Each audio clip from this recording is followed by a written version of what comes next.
Students, just make one change here. Like in the previous class, if you remember, I had told you here theta 1 is not 0 actually. If you see right here, this theta 1, if you see this equation, right, theta 1 is 0. It's not 0 here. This theta 1 has to be 90 degrees. So it's not 0, it has to be 90 degrees. So make this as 90 degrees, okay? Then only you will find that this is 90 degrees. Then only you will find that cos of 90 is going to be 0. So you will have, this is going to be PE, this will be 0 minus cos theta. So that's how you will get this answer. So it is not 0, it is cos 90. So when the dipole, so initially how you are keeping the dipole here? You are keeping the dipole perpendicular. So this is how initially the dipole is kept. This is electric field, this is minus q, this is plus q. So I don't know how I said 0, but it has to be, then only you will be getting this equation, which I think during the revision time at the end I had told you this. So at the revision time I had told you this when we were dealing about all just a quick recap. Remember this? So we were just doing a recap here. So here I had been telling just here I have taken as 90. So this is one thing you should see. And another thing, students, one more thing, if they ask you in the examination, right, if they ask you what is the total force acting on a dipole, so many a times they ask you this also in this question where we had been doing about the torque. So now in this torque, if they ask you what is the total force acting on the dipole, so here you can just see total force acting on the dipole. So total force, what will be the total force? Total force F will be equal to, see, one force is onto the right hand side, so that is basically F plus Q. This is F net I am saying, right? And another force is acting onto the left hand side, so this is F of minus Q. But the magnitude of each force is same only, this is EQ minus EQ. So your net force which will be acting on the dipole is going to be 0. And if the field is not uniform, right, if E is not uniform, as we said this is going to be uniform, then what will happen? Then F net will not be 0, and therefore you will find that the dipole will experience translational as well as rotational motion. So it is going to translate and it is going to move round. So this point I think you should because this is many times been asked in the examination. Now see, students, after doing this, I think the things are clear to you. If you're not able to go through these videos, right, again, I think it should be clear to you. And here one more, like I said, torque is R cross F. So to be more precise, torque is P cross E. And magnitude wise, torque will be equal to PE sin theta. Now we are going to do a very important part in electrostatic, and we will be studying Gauss theorem. Gauss theorem is a very, very important part. But before knowing Gauss theorem, you should know these two terminologies. Like when you talk of area, now remember, area is a vector quantity. Area is a vector quantity. Up till now we had been using it as a scalar because we never had felt the use of using it as a vector.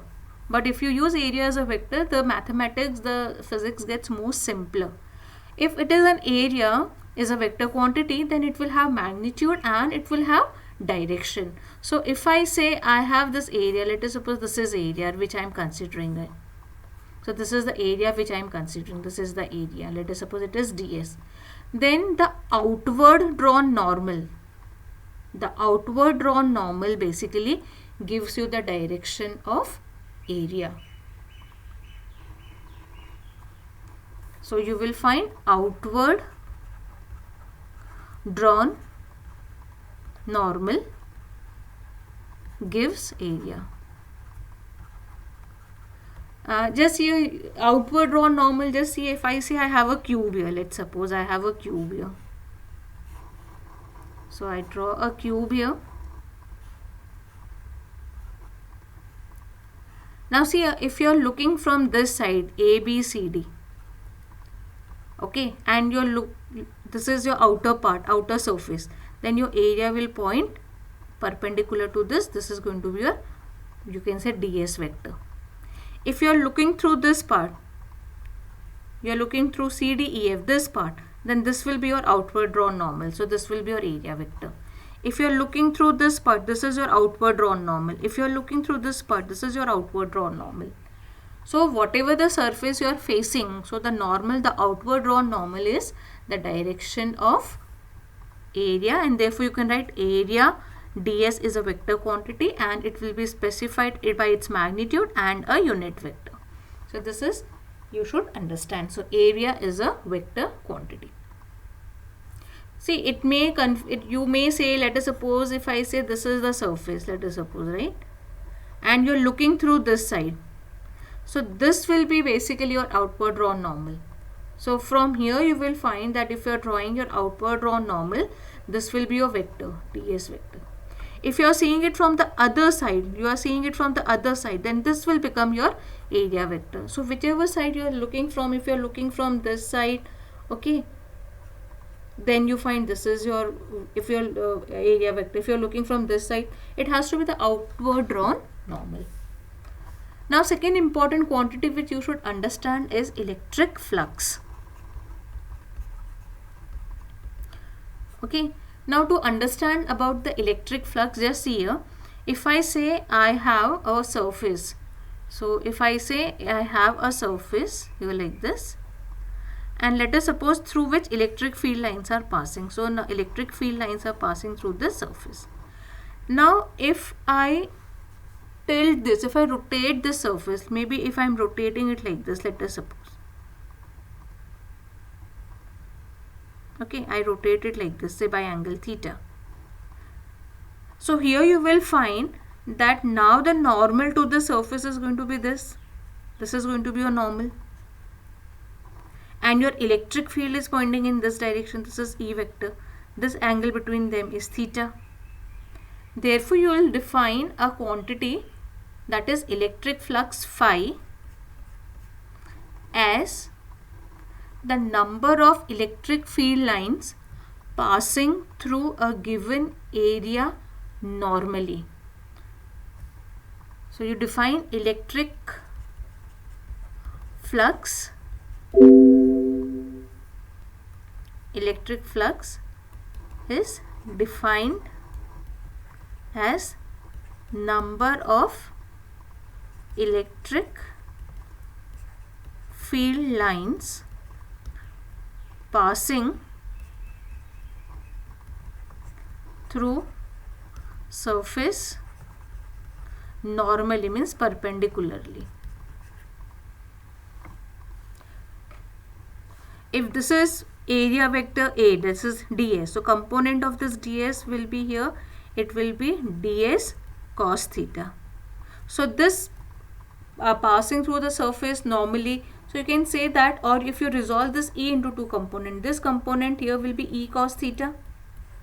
So you can define phi as, either you can define it as ds cos theta into E, or you can define phi as E cos theta into ds.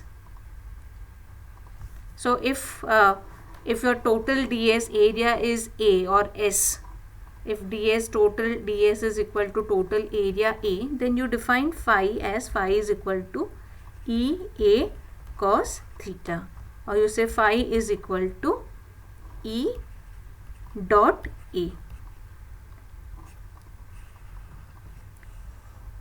Now see here students, if area vector and E are along the same direction, if the area vector and E are along the same direction, like for example I am showing this sheet something like this, this is the outer part of the sheet, so this area vector will be this direction, and what will be electric field, let us suppose electric field is also in this direction.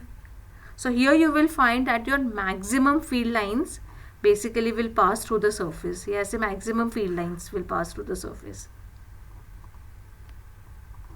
But if you find that I have a surface something like this, okay, now you take an example of a ring. So if you have a ring and you put it in such a position that your fingers are able to pass through it, that is your maximum flux. Now you rotate the ring, so at some position you will find that you are not able to put your hand inside the ring.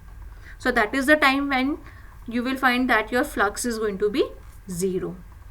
So flux is defined as number of electric field lines which are going to pass through a given surface normally. So if you resolve this E into two components, E cos theta, so E cos theta will be passing through this area normally. Now you will find that your flux is going to be maximum when theta is equal to 0. So this is your maximum flux. Maximum flux is going to be EA. Now see, if we have the sign conventions also, like basically you can find that flux may enter and the flux may come out. If I say I have a cylinder like this and I find that these field lines are entering, so here you find that field lines are entering like this. As say this is your surface S1, this is your surface S2. So this field flux is basically entering flux. So we can take entering flux as positive. And what is this? This is your emerging or leaving flux. So this can be taken as negative. So just go through this if you are able to understand it. What is the flux?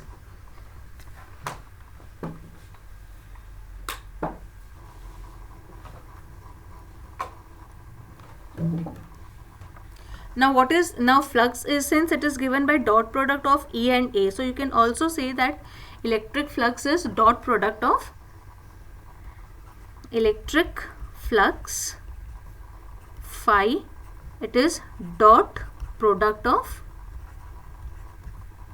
area vector and electric field intensity.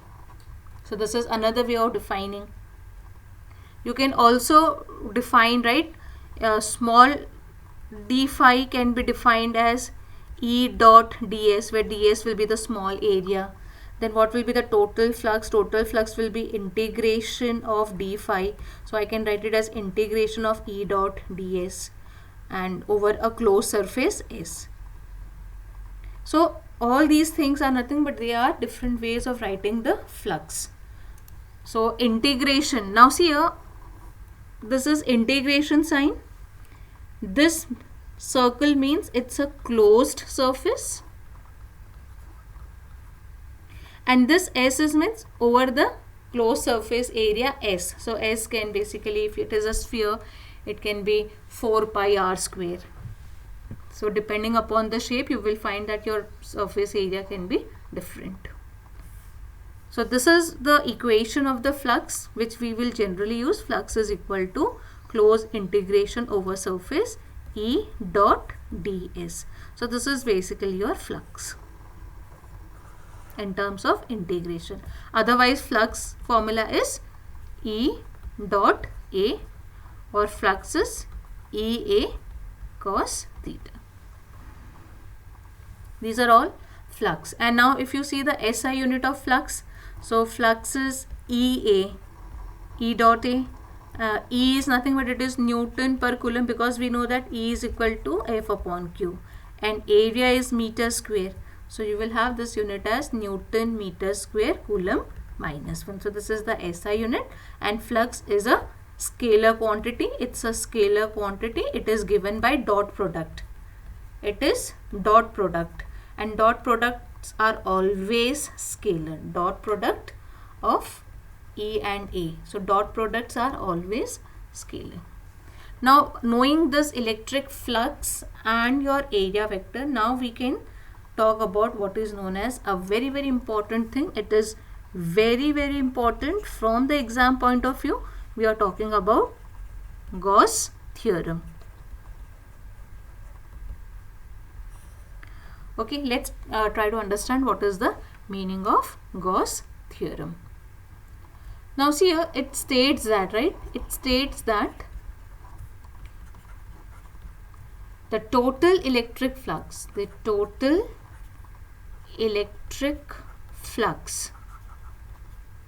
through a closed surface S in vacuum is equal to 1 upon epsilon naught times the charge Q enclosed by it.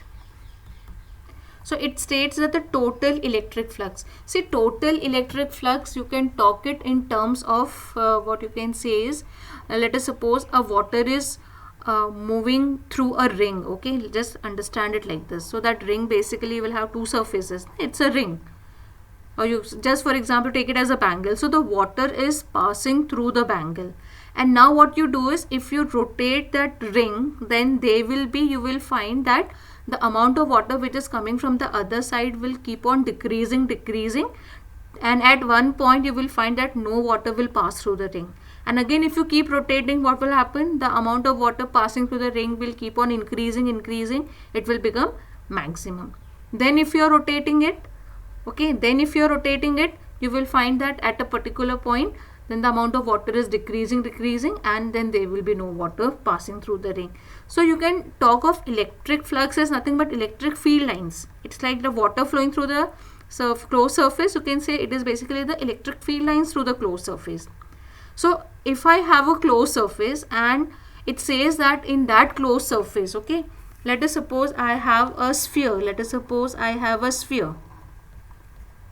And in this sphere, let us suppose I have a charge plus Q. Then it says that the total electric flux means the total field lines which will be passing through it. The total field lines which will be passing through it is equal to, so total flux is phi. So phi is equal to how much? It is 1 upon epsilon naught times the charge which is enclosed by it.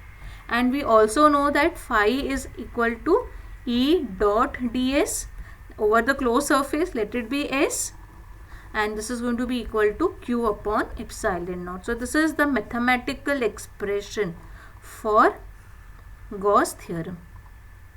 Now see, when you say E dot ds, it means it is the surface integral of electric field. For example, you say E dot dl. So E dot dl will be, dl means line, so it will be line integral. Now if you say E dot dv, so what it will be? It will be volume integral. So here you can see that the total electric flux through a closed surface in vacuum is equal to 1 upon epsilon naught times the charge enclosed by it, or what you can say that the surface integral of electric field over a closed surface is equal to Q upon epsilon naught. Now see here, if I have the surface and suppose the charges are Q1 and Q2, so and this is your surface S. So what will be the flux? Flux will be equal to total charge enclosed. How much is the total charge enclosed? Q1 plus Q2 and upon epsilon naught. So this is how you will get a Gauss. If I have this surface, if I say I have a surface here, say this is minus Q plus 3Q and minus say 2Q.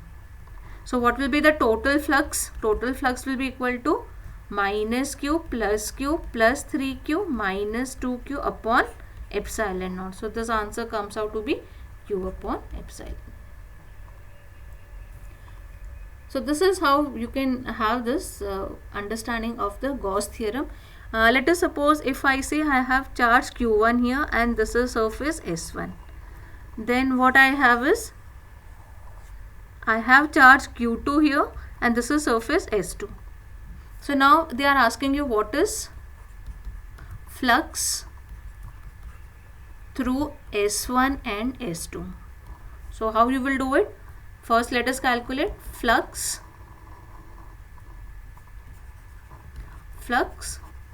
through S1. Now see, a flux through S1 basically it is going to be like this, ऐसे निकलेगा ना field lines इसमें से. And how much is the charges enclosed by it? What is important is the charges enclosed by S1. So it will be phi1 will be equal to Q1 upon epsilon naught.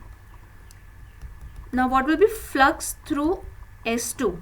Now see, in S2 the charges enclosed are Q1 and Q2. So this will be phi2 will be equal to Q1 plus Q2 epsilon naught. So I hope now the concept of flux is clear to you.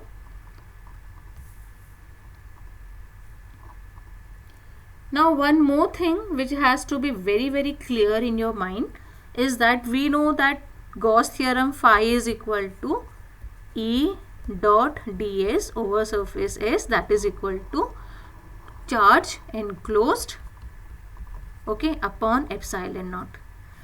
Now let us try to understand. Suppose if I have this kind of figure, like this, suppose, right? So here you will find that I have the charges here. I have charges Q1, Q2 and Q3 inside, and outside I have Q1, Q2 and Q3. I have charges like this, and this is the surface S.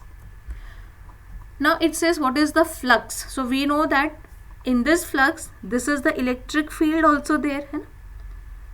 This is the charges enclosed. So what are the charges enclosed? What will be Q enclosed? Q enclosed will be Q1, Q2 plus Q3. These are the charges enclosed.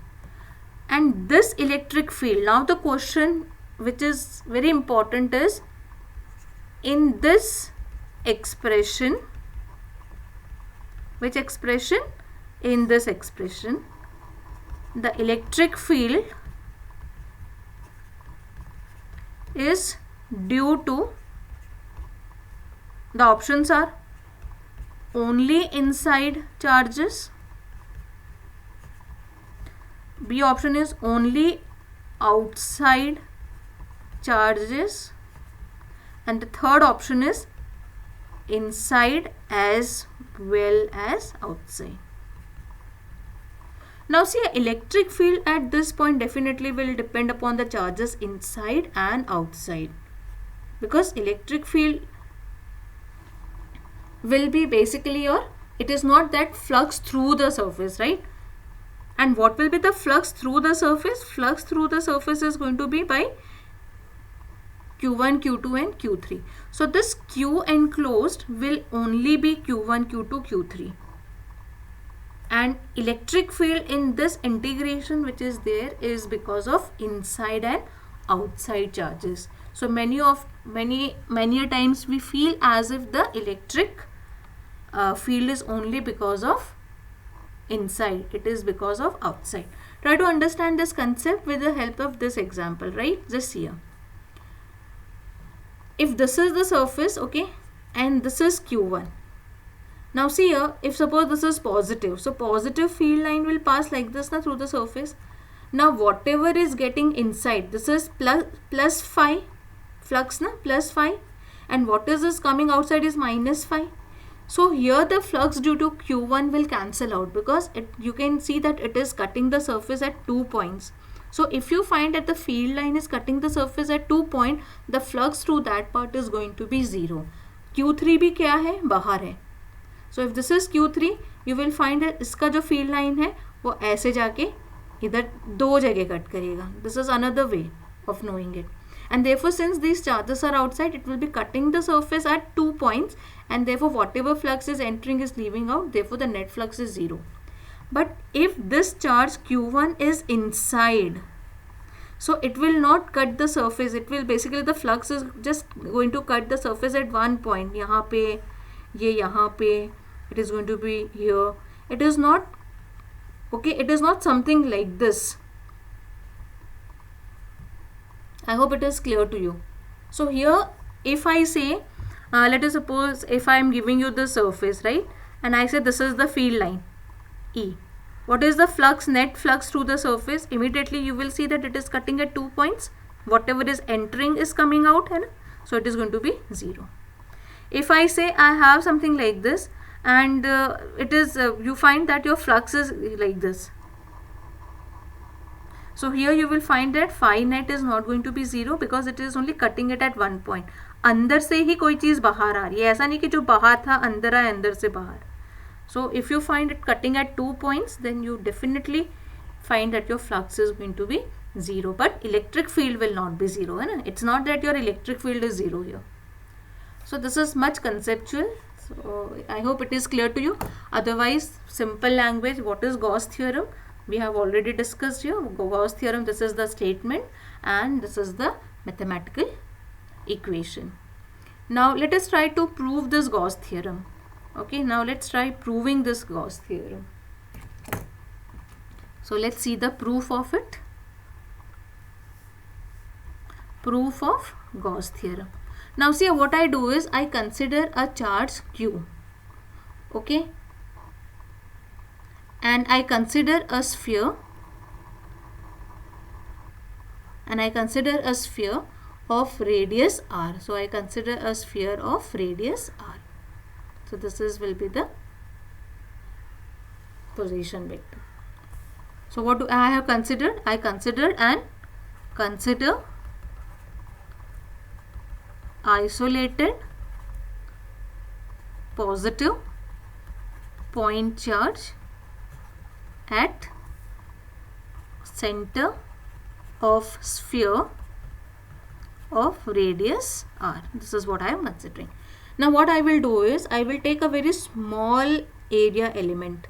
So I am taking a small area element ds. So what you will do is you take small area element ds on surface. Now see here, what will be the vector, what will be the direction of this area? Outward drawn normal. So this is basically your direction of vector n cap. Now electric field, okay, electric E at every point on sphere, because it is equidistant, the charges are equidistant from here. So you will find that E at every point on the sphere is same. That is, E will be equal to 1 upon 4 pi epsilon naught. This will be Q upon R square, and I can take this as R unit vector, and you can see this unit vector also is going to point in the same direction as the direction of area. So now let's see what will be E dot ds. So I'll just see E dot ds over the whole surface S. So this will be given by, now E and ds are in the same direction, so angle between them is 0, cos 0 is 1. So this can be written as ED as cos theta, and this is over surface S. So theta is going to be equal to 0 and cos of 0 is 1. So I'll have E dot ds over the whole surface S. I can write it as E is nothing but 1 upon 4 pi epsilon naught Q upon R square, and this is ds.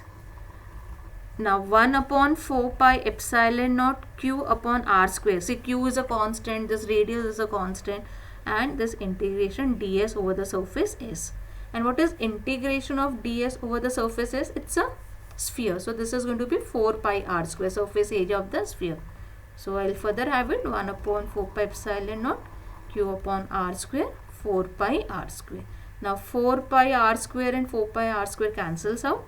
You will have E dot ds over the closed surface S is equal to Q upon epsilon naught, and this is nothing but it is the flux, total flux. So this is how you prove it, that the total electric flux through the closed surface is given by Q upon epsilon naught. Now students, this is just for you to know that we have taken this surface, the charge was enclosed by a symmetrical surface like a sphere, but had it been an irregular surface also, then your Gauss theorem is valid. Your Gauss theorem is valid for any surface. If I say this is the surface, right? Let us suppose this is the surface I have, and a charge is enclosed here as Q. So what will be the total flux through the closed surface? The total flux through the closed surface will be Q upon epsilon naught. So it is not really depending upon this geometry. So I think this part of what is Gauss theorem is clear to you. Now if I ask you, right, let us suppose I have a cylinder here. This is the cylinder, and there is an electric field in this direction. This is the direction of electric field. And now the question is been asked to you is, what is the total flux through the cylinder? What is total flux through cylinder? Now see here, whatever the flux is entering here, the same flux is coming out. So as a whole for this, you will find that your total flux is going to be 0. Whatever is entering is coming out. So this part you can see. Now if you say, let us suppose I have a cylinder something like this, okay, and I have a charge plus Q kept here, and now if I say what is the total flux, so the total flux, you can see your field lines are going to be something like this. यहाँ से ऐसे जाएंगे है ना. So now the total flux will be what? Total flux will be the total charge enclosed. See, it is not depending upon the symmetry of the body. It is only depending upon the charge enclosed upon epsilon naught. So I think this part is clear to you. So any numerical based on Gauss theorem, you will be able to answer. Thank you so much.